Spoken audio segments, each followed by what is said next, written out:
syarat yang ya selanjutnya ini, kalau Anda istri kaya, seandainya ada perempuan kaya kok suaminya miskin, boleh enggak perempuan ini bayar zakat ke suaminya, meskipun dia tahu sama suaminya bakal dipakai untuk ngasih nafkah ke dia juga. Kalau enggak ke anaknya dia, boleh atau enggak? Boleh, ya, boleh. Hadis sahih riwayat Bukhari Muslim bahwasanya istrinya Abdullah ibnu Mas'ud bertanya kepada baginda Nabi Shallallahu Alaihi Wasallam, ayujzi'u anni an unfiqa ala zawji wa aitamin li fi hijri? Faqala liman ballaghahu su'alaha na'am laha ajrani, ajrul qarabati wa ajrus sadaqah.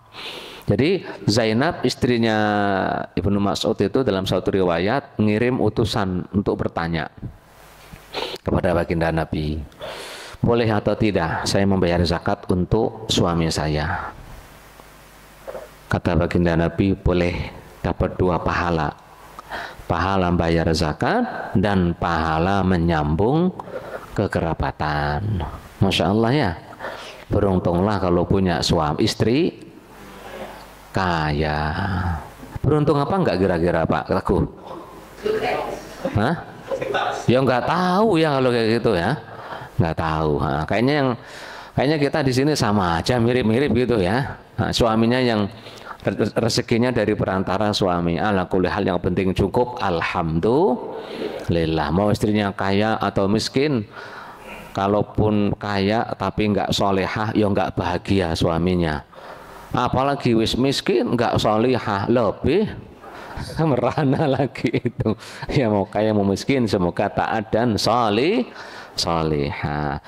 Yang ketiga, orang berhak menerima zakat itu adalah ketika tidak memiliki pekerjaan yang mencukupi untuk kebutuhan dia. Enggak nemu pekerjaan.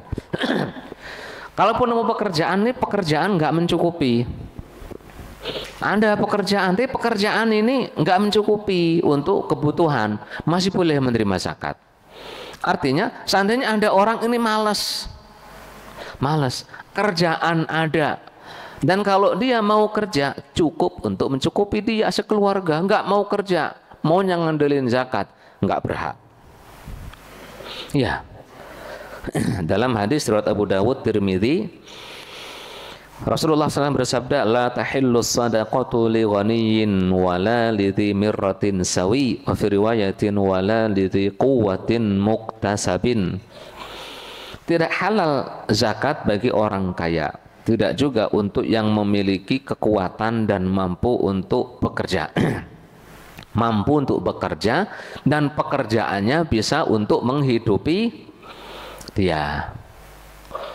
Ya kerja tani ala kadarnya tetap masih miskin, masih boleh itu. Maksudnya orang yang kerja dan cukup itu nggak boleh dapat zakat. Ada banyak masyarakat sekitar kita kerja dan cukup, disebut kaya enggak, kaya mah enggak, tapi miskin juga enggak. Dan statusnya apa?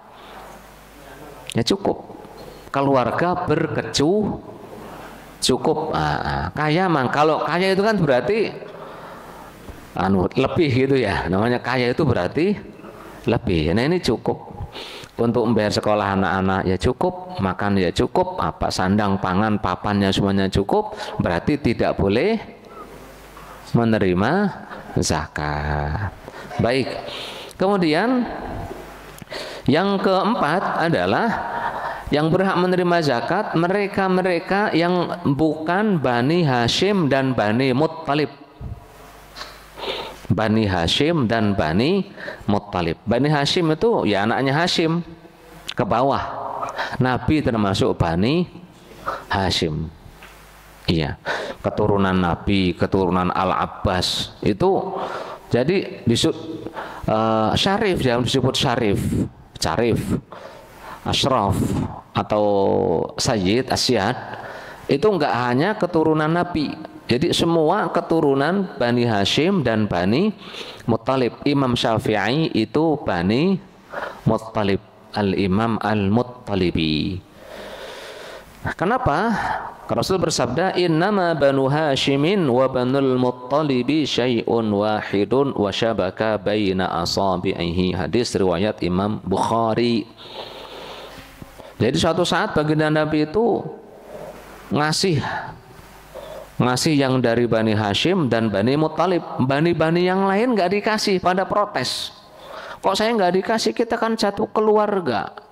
Kata baginda Nabi, yang sama dengan Bani Hashim hanya Bani Muttalib. Karena ketika Bani Hashim diembargo, tinggal di lembah, nggak ada jual beli, nggak ada apa sampai 3 tahun kalau nggak salah di Mekah itu, yang membela mati-matian hanya Bani Muttalib. Maka dengan hukum Nabi, Bani Hashim dan Bani Muttalib itu satu. Kemudian Ibnu Al-Muttalib bin Rabi'ah meriwayatkan bahwa Rasulullah SAW bersabda, inna hadhihi sadaqati innama hiya awsakhun nasi wa innaha la tahillu li Muhammadin wa la li ali Muhammad. Hadis riwayat Muslim. Sesungguhnya zakat itu adalah kotoran manusia. Dia tidak halal untuk Muhammad dan keluarga Muhammad. Keluarga Muhammad ini menurut Imam Syafi'i Bani Hashim dan Bani Muttalib berdasarkan hadis Bukhari tadi ya. Berdasarkan hadis Bukhari ya. Wallahu a'lam bishawab. Nah, terus mereka dapatnya dari mana? Kan enggak semua Bani Hashim, Bani Muttalib kaya. Dari mana? Dari mana dapatnya? Mereka dapatnya adalah dari khumusul ghanaim. Khumus. Jadi rampasan perang zaman dulu sebelum dibagi ke para mujahidin dibagi 5. Ya. Dibagi 5. 1/5-nya untuk Nabi 20%. Nah, 20%-nya itu oleh Nabi dibagi-bagikan untuk keluarga beliau Bani Hashim dan Bani Muttalib. Paham ya? Dari situ. Nah, sekarang nggak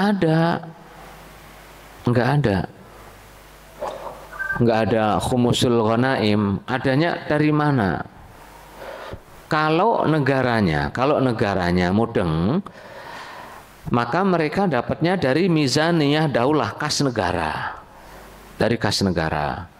Jadi mereka yang miskin-miskin itu oleh negara disupport dari keuangan negara, dikasih untuk menjaga keluarga Rasul Shallallahu Alaihi Wasallam.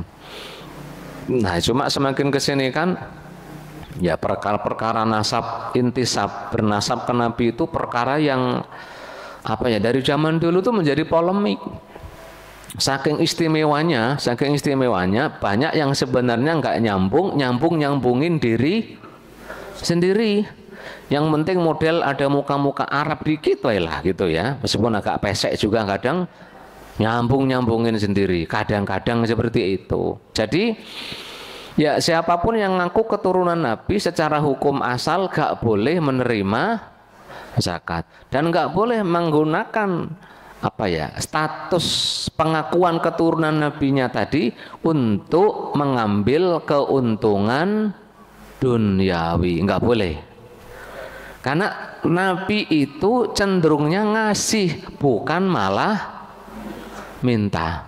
Jadi kalau Anda yang ngaku-ngaku keturunan Nabi, malah mohon maaf ini, malah meretelin hartanya umatnya Nabi Muhammad, itu dipertanyakan. Ya, kenapa kok bisa seperti itu? Ada masalah apa? Paham ya? Nah, sekarang nggak ada khumusul ghanaim, nggak ada. Negara juga nggak memperhatikan mereka. Boleh nggak menerima zakat? Sebagian ulama Syafi'i memperbolehkan kalau mereka mau. Ya, kalau mereka mau. Zakat sedekah itu nggak boleh. Tapi sebagian ulama Syafi'i mengatakan boleh karena sebagian sekarang sudah tidak ada lagi mawarid maliyah, sumber-sumber dari khumusul ghanaim, 20%-nya ghanimah juga mungkin negara nggak ngurusi mereka. Wallahu a'lam bishawab. Baik. Itu kurang lebih ya, apa jam berapa ini? Udah lebih 47 ya. Ya, sekarang bab terakhir kayaknya bab zakat ini, kaifiyatu ada izakah, bagaimana tata cara pembagian penyaluran zakat.